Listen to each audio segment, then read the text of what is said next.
નમસ્તે વિદ્યાર્થી મિત્રો, ગુડ મોર્નિંગ, સુપ્રભાત. કેમ છો? મજામાં? હવે આજે આપણે જે છેલ્લા લેક્ચરમાં ચેન્જ ધ ટેક્સ લીધા હતા એનો બીજો તબક્કો એટલે કે એક્ટિવ પેસિવનો ટોપિક. આજે આપણે એની પણ પ્રેક્ટિસ થોડી કરવાની છે. તમને છેલ્લા લેક્ચરના જે ચેન્જ ધ ટેક્સમાં આપણે 10 પેરેગ્રાફ હોમવર્કમાં આપેલા એ તમે લોકોએ બધાએ કરી લીધા હશે. તો હવે આ એક્ટિવ પેસિવના પણ આવા જ મહાવરો કરવાનો રહેશે તમારે, અને જેટલો તમે મહાવરો વધારે કરશો એટલો આપણને આ બંને પ્રશ્નો ઉપર એનું પ્રભુત્વ સારું રહેશે. તો હવે એક્ટિવ પેસિવની આજે વાત કરવાની છે. કર્તરીમાંથી કર્મણી, કર્મણીમાંથી કર્તરી પણ પૂછાય છે, પણ આપણે આજે એક્ટિવમાંથી પેસિવ જે છે એ કેવી રીતે બને છે અને કઈ રીતે આપણે એનો ઉત્તર દેવો જોઈએ એની આજે આપણે ચર્ચા કરીએ છીએ. તો સૌથી પહેલા જોઈએ તો અહીંયા એક આપણને પેરેગ્રાફ આપવામાં આવ્યો છે. તમે જુઓ બધા, આ પેરેગ્રાફની સાથે એક સામે બીજો પણ પેરેગ્રાફ આપવામાં આવ્યો છે, જે બંને આપણે ચેન્જ ધ ટેક્સમાં એક્ટિવ પેસિવના ટાઇટલ નીચે કામ કરવું છે. તો જોઈએ હવે સૌથી પહેલા જો પેરેગ્રાફ કે લીના ડ્રોવ ધ કાર. સ્વાભાવિક છે કે લીના ડ્રો ધ કાર એટલે ટેન્સ ઓળખવામાં તમારે સૌથી પહેલી ક્રિયાપદ ઉપર નજર કરવી પડે, કારણ કે એક્ટિવ પેસિવ જ્યારે તમે એક્ટિવમાંથી પેસિવ ફેરવો કોઈ પણ પેરેગ્રાફ, ત્યારે ત્રણ બાબત ખૂબ જ ધ્યાન રાખવાની છે. એક, સૌથી પહેલું તો એ તમને જે કાંઈ પેરેગ્રાફ આપ્યો છે એ કયા કાળમાં છે, એ કાળ ઓળખવા માટે તમારે સૌથી પહેલી નજર તો તમારે ક્રિયાપદ ઉપર કરવી પડે છે. એટલે કે કરતા પછી કરતા સક્રિય હોય, કરતા પછી જે ક્રિયાપદ આપેલું હોય એ કેવું આપ્યું છે. વિલ પ્લસ ક્રિયાપદ આપ્યું છે, V2 આપ્યું છે કે ક્રિયાપદમાં SES લાગ્યો છે, કે હેવેસ પછી ભૂતકૃદંત આપ્યું છે, હેડ પછી ભૂતકૃદંત આપ્યું છે. આમ તમારે જોવું પડે. તો અહીંયા આપણે જો કરતા પછી લીધા પછી સીધું ડ્રો આપ્યું છે એટલે કે V2 છે. એટલે કે આ સાદો ભૂતકાળ છે, આપણને ખબર પડી જાય કે લીના ડ્રો થતા પહેલું સેન્ટેન્સ તો સાદા ભૂતકાળનું છે, ઓલરેડી આપણને ખબર પડે. બીજું સેન્ટેન્સમાં છે સ્લોલી પછીનું, એટલે કે લીના ડ્રો ધ કાર સ્લોલી. બરોબર? શી ડીડ ધેટ જોબ વેલ. તેણીએ બહુ સારી રીતે કામ કર્યું. જે મોટર ચલાવી ધીમે ધીમે એ બહુ સારી રીતે કામ કર્યું. એટલે સી ડીડ ધેટ જોબ વેલ, એ પણ પાસ્ટ ટેન્સમાં જ આપ્યું છે, કારણ કે આપણે સી પછી ડીડ આપવામાં આવ્યું છે. ત્યાર પછી ત્રીજું સેન્ટેન્સમાં એમ છે who won the prize last night. Question પૂછ્યો છે કે ભાઈ ગઈ રાત્રે ઇનામ કોણ જીત્યું. સ્વાભાવિક છે કે હુ પછી વિલનું V2 એટલે વોન આપ્યું છે. તો આ પણ એક પાસ્ટ ટેન્સનો સેન્ટેન્સ છે, એટલે કે સાદા ભૂતકાળના ત્રણ વાક્યો આપણને ઉકેલવા પડે છે. મતલબ એ પેસિવમાં ફેરવો ત્યારે સાદા ભૂતકાળને ધ્યાનમાં રાખીને આપણે ફેરવવાનું છે. મેં તમને કીધું એ પ્રમાણે કે ત્રણ બાબત ખૂબ જ ધ્યાનમાં રાખવાની. ક્રિયાપદ ઉપર નજર કરો, અન્ય શબ્દ કયા કાળનું પ્રતિનિધિત્વ કરે છે એ જુઓ, અને ખાસ કરીને જો ટુ બીનું રૂપ હાજર હોય તો એ પેસિવ રચના હોય. અહીંયા ટુ બીનું રૂપ હાજર નથી આ વાક્યોમાં, એટલે આ પેસિવ રચના એક્ટિવ જ છે. તો એક્ટિવમાંથી આપણે પેસિવમાં જ ફેરવવાનું છે, એ આપણે ધ્યાનમાં રાખવાનું છે. છેલ્લું વાક્ય જુઓ, Yogesh has won the prize. Yogesh ઇનામ જીત્યો છે.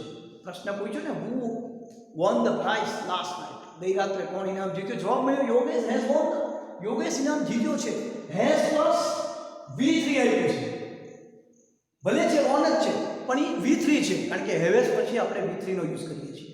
તો અહીંયા Yogesh has won the prize મતલબ ઈ પ્રેઝન્ટ પરફેક્ટ ટેન્સ પૂર્ણ વર્તમાન કાળ આપ્યો છે, એટલે કે પહેલા જે ત્રણ વાક્યો આપ્યા હતા એ આપણને સાદા ભૂતકાળમાં સિમ્પલ પાસ્ટ ટેન્સમાં આપેલા હતા, અને એની પછીનું જે આ વાક્ય છે ચોથું એ કેવું આપેલું છે તો કે એ પૂર્ણ વર્તમાન કાળ પ્રેઝન્ટ પરફેક્ટ ટેન્સમાં આપેલું છે. એટલે અહીંયા કાળ ચેન્જ છે પણ આપણે કરવાનું છે પેસિવ, કારણ કે જુઓ start like this the car was.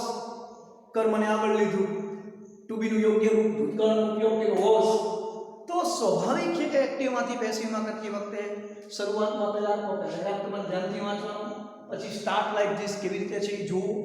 આ એક્ટિવમાંથી પેસિવમાં છે એ ખબર પડે, કારણ કે કાર છે એ કર્મ છે, કર્મને આગળ લઈ અને એને વોઝનો યુઝ કર્યો એટલે મતલબ એ પેસિવમાં છે. હવે પેસિવના પાઠ પ્રમાણે the car was drawn past, જે ત્રીજું રૂપ V3 છે driver. The car was driver. આમ તમારે સ્ટાર્ટ કરવાનું છે by Leena slowly. By Leena slowly. હવે તમને એક જાણ કરવાની ખાસ કે સ્લોલી છે એડવર્બ છે. એડવર્બ ત્રણ જગ્યાએ વધારે વાપરવામાં આવે છે સેન્ટેન્સની અંદર. મોટે ભાગે તમે કોઈ બુક્સ વાંચો ઇંગ્લિશની કે ટેક્સ્ટ બુક વાંચો, તમે જુઓ ક્યારેક એનું નિરીક્ષણ કરજો કે ત્રણ જગ્યા ઉપર વધુ એડવર્બનો યુઝ થાય. એક વાક્યની શરૂઆતમાં, એક ક્રિયાપદના અનુસંધાનમાં અને ત્રીજું વાક્યના અંતે. આ મોટા ભાગે થતું હોય છે, પણ છતાંય આમાં એક્સપ્રેશન અપવાદ આવતો હોય છે અને એ અપવાદ કોઈ વખત આગળ પાછળ કરી શકતું હોય છે. પણ આપણે જે કહીએ મોટા ભાગે વાક્યના અંતે અહીંયા યુઝ થયો છે સ્ટોરી, તો આપણે એ રીતે ક્રિયા વિશેષણને જ્યારે પેસિવમાં ફેરવતી વખતે ધ્યાન રાખવાનું કે the car was driven by Leena slowly. હવે લીનાની જગ્યાએ જો સી હોય તો બાય હર કરવું પડે, કારણ કે આપણે બાય પછી કરતા જો પ્રોપર નાઉન આપ્યું હોય સંજ્ઞાવાચક તો એ જ લખીએ છીએ. પણ જો તમને સર્વનામ તરીકે કોઈ આપ્યું હોય, ધારો કે સી આપ્યું હોય તો બાય હર, એટલે મતલબ એ કે તમારે સબ્જેક્ટની બદલે ઓબ્જેક્ટમાં એને સ્થાન આપવામાં આવે છે. એટલે તમારે ઓબ્જેક્ટ કર્મ વિભક્તિ જેને કહેવાય છે ઓબ્જેક્ટિવ કેસ, એનો ઉપયોગ કરવો પડે છે. એટલે બાય હર કરવું પડે, ત્યાં તમારે સી બાય હર કરવું પડે છે. પણ લીના આપ્યું છે, એ પ્રોપર નાઉન છે, સંજ્ઞાવાચક નાઉન છે, એમાં કોઈ ફેરફાર આપણે નથી કરવાનો કે લીનાનું લીના નહીં. તો અહીંયા જોયું the car was driven by Leena slowly. બીજું વાક્ય જોઈએ, she did that job well. અહીંયા વેલ શબ્દ છે એ પણ ક્રિયા વિશેષણ બતાવે છે. આપણે વેલ એટલે કૂવો થાય નામ છે, પણ અહીંયા વેલ છે એ ક્રિયા વિશેષણ છે, વાક્યના અંતે છે. જો બહુ સારી રીતે આપણે ડિગ્રી ભણીએ, આગળ ભણશું ચેન્જ ધ ડિગ્રી, એમાં આપણે બે પ્રકારની ડિગ્રી બહુ મોટા ભાગે ભણતા હોય, કમ્પેરિઝન ઓફ એડજેક્ટિવ ને કમ્પેરિઝન ઓફ એડવર્બ. એ એડવર્બ છે well, better, best, good, better, best. તો વેલ જે ક્રિયા વિશેષણ છે, તો she did that job well, તો અહીંયા આપણે ધેટ જોબ છે એ ઓબ્જેક્ટ તરીકે કામ કરે છે, ડીડ છે એ મૂળ ક્રિયાપદ તરીકે કામ કરે છે. એટલે આપણે ધેટ જોબ થી વાક્યની શરૂઆત કરશું, સેન્ટેન્સમાં જવાબ લખશું ધેટ જોબ was did નું done, કારણ કે do did done. તો અહીંયા જુઓ કે that job was done by her well. હવે જો આ સી નું અર્થ થઈ ગયું by her well. ધારો કે આ શબ્દ છે એ by her પહેલા પણ તમે લખી શકો, મેં તમને કીધું એમ વાક્યના અંતે લખી શકાય છે. અને by કરતા એટલે મતલબ by સબ્જેક્ટ જે લખીએ છીએ છેલ્લે એની પહેલા પણ તમે ક્રિયા વિશેષણનો યુઝ કરી શકો છો, એમાં કોઈ સમસ્યા આવતી નથી. તો અહીંયા જે શબ્દનું પેસિવમાં યુઝ કર્યું that job was done by her well, તેની દ્વારા, અહીંથી આપણે ગુજરાતી કરીએ તેની દ્વારા પહેલું કાર્ય ખૂબ સારી રીતે થયું, તેની દ્વારા. પછીનો વાક્ય જુઓ who won the prize last night. હવે સ્વાભાવિક છે કે જ્યારે વાક્યમાં WH ક્વેશ્ચનથી પૂછવામાં આવે, એમાં ખાસ કરીને who થી કોઈ પણ ટેન્સનું who વાળું વાક્ય આપણે અગાઉ જોઈ ગયા એ પ્રમાણે કે who વાળું સેન્ટેન્સ આવતું હોય, એક્ટિવમાં હોય who વાળું સેન્ટેન્સ, એનું પેસિવ કરવાનું આવે ત્યારે who નું સીધું પહેલા by whom લખવું અનિવાર્ય બની જાય. એટલે who નું આપણે લખશું by whom. હવે ટેન્સ પ્રમાણે આપણે to be નું યોગ્ય રૂપ લખશું who won the prize. the prize અહીંયા જો ઓબ્જેક્ટ છે, ઓબ્જેક્ટના આધારે આપણે to be નું યોગ્ય રૂપ પાસ્ટ ટેન્સનું હોય છે was કે were. અહીંયા આપણે was છે એનો ઉપયોગ કરશું, કારણ કે પ્રાઇઝ સિંગ્યુલરમાં છે. પણ was પહેલા લખવું પડે, ક્વેશ્ચન છે એટલે by whom was the prize. by whom was the prize won last night. Question હંમેશા એક્ટિવમાંથી પેસિવ કરો ત્યારે ક્વેશ્ચન માર્કને ભૂલવાનો નથી. નેગેટિવ હોય તો નેગેટિવમાં પેસિવ કરો, ક્વેશ્ચન હોય તો ક્વેશ્ચનમાં પેસિવ કરો, WH ક્વેશ્ચન હોય તો WH ક્વેશ્ચનમાં તમે રૂપાંતર કરો તો પણ એમાં ક્વેશ્ચનની નિશાની ભૂલવાની નથી. તો અહીંયા WH ક્વેશ્ચન છે ને by whom was the prize won last night. હવે એની પછીનો સેન્ટેન્સ છે Yogesh has won the prize. પૂર્ણ વર્તમાન કાળનું છે, વાક્ય ચેન્જ છે, મતલબ ટેન્સમાં ચેન્જ આવ્યું છે, વિધાન વાક્ય તો છે પણ કાળ ચેન્જ આવ્યો છે.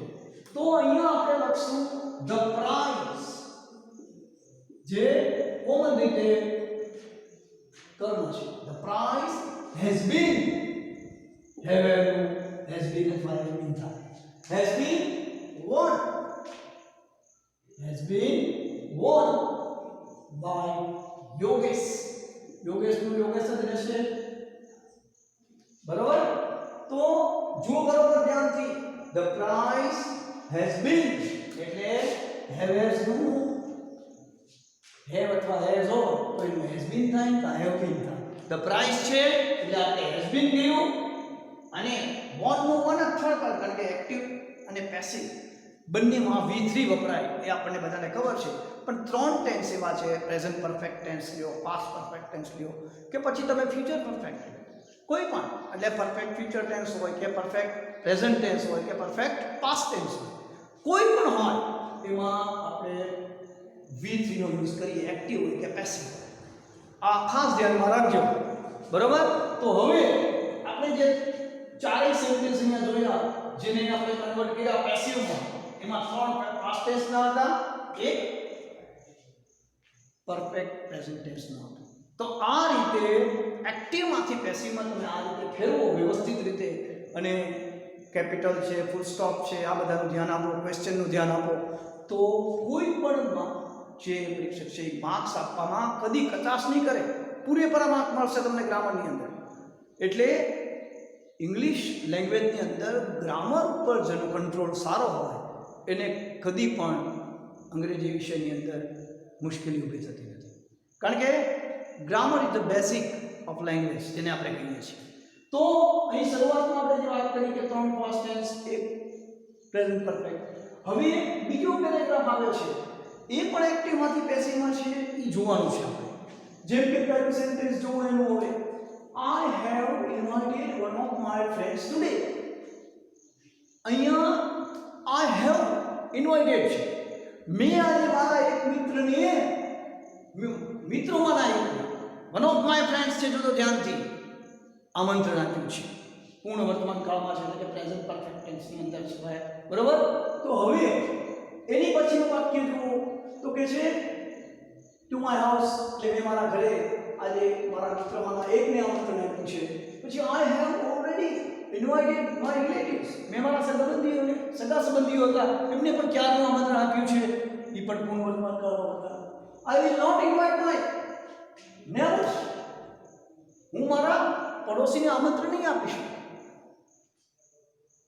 વોટ ઇઝ રીઝન એ તો આપણને ખબર નથી કોઈ કારણ શું છે પણ એ કીધું કે I will not have I will not invite my neighbours do you agree with me હવે તમે વિચારો અહીંયા ત્રણ ટેન્સનો ઉપયોગ એને પેસિવમાં કર્યો છે પહેલા બે સેન્ટેન્સ એને પૂર્ણ વર્તમાન કાળમાં આપ્યા એક અને બંને ત્રીજું સેન્ટેન્સ આપણને એને સિમ્પલ ફ્યુચર ટેન્સ સાદા ભવિષ્યકાળમાં આપ્યું અને છેલ્લું સેન્ટેન્સ આપણે જે જોયું અહીંયા do you agree with me એ સિમ્પલ પ્રેઝન્ટ ટેન્સમાં છે એટલે કે સાદો વર્તમાન કાળ સાદા ભવિષ્યકાળ અને પૂર્ણ વર્તમાન કાળ જેને આપણે ત્રણેયને અનુક્રમે કહી શકીએ કે સિમ્પલ પ્રેઝન્ટ ટેન્સ છે એ છેલ્લા વાક્યમાં આવ્યું છે એની ઉપરનું વાક્ય સિમ્પલ ફ્યુચર ટેન્સ સાદો ભવિષ્યકાળ છે અને પૂર્ણ વર્તમાન કાળ જેને આપણે પરફેક્ટ પ્રેઝન્ટ ટેન્સ કહીએ છીએ તો એ ઉપર હવે એને આપણે પેસિવમાં કેમ ફેરવવું એમાં સ્ટાર્ટ લાઈક ધીસ લખ્યું છે વન ઓફ માય ફ્રેન્ડ્સ અહીંયા બહુ ધ્યાન રાખવા છે કાં તો આપી જ દીધું છે આપણને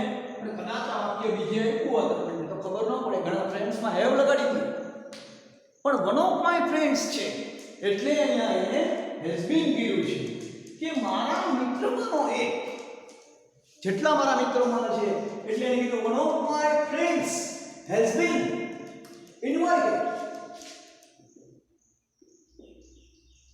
invited to my house પહેલા has been invited to my house by me today I know me by today અને ત્યાર પછી જો બીજું sentence I have already invited my relatives તો my relatives have been have પછી already છે already been જો એક વસ્તુ યાદ રાખજો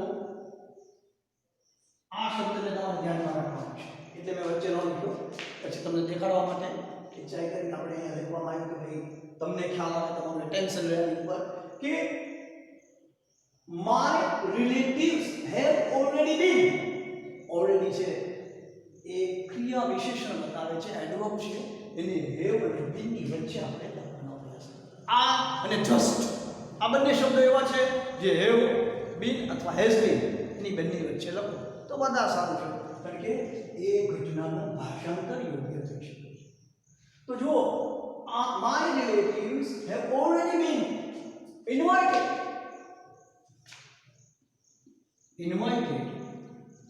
by me.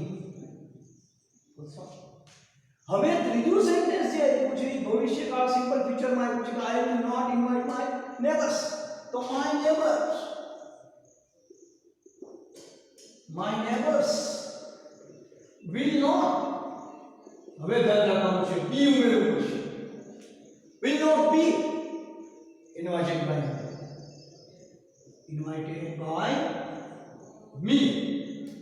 અને છેલ્લું ડુ યુ એગ્રી વિથ મી આ બહુ ધ્યાન રાખવા જેવો ટોપિક સાદો વર્તમાન કાળ છે do you agree with me મતલબ ક્વેશ્ચન કર્યો છે એને એમાં વી એગ્રી વિથ છે એગ્રી વિથ ને કદી છૂટા ન પડી છે એ ફ્રેઝલ વર્બ છે ફ્રેઝલ વર્બ કોઈની છૂટું ન પડે જેમ લુક આફ્ટર આપણે આવ્યું હતું જે એડવર્બ તરીકે કામ કરે અને ફ્રેઝલ વર્બ તરીકે કામ કરે છે તો અહીંયા ફ્રેઝલ વર્બ તરીકે કામ કરે તો એને આપણે એગ્રી વિથ મી છે એ કર્મ બનશે એટલે આપણે કરશું am I જો ધ્યાન રાખવાનું am I કારણ કે પ્રેઝન્ટ ટેન્સ છે એટલે am થી વાક્ય શરૂ થયું I છે ઓબ્જેક્ટ છે અહીંયા આવી ગયું પેસિવ નથી હોતું am I agree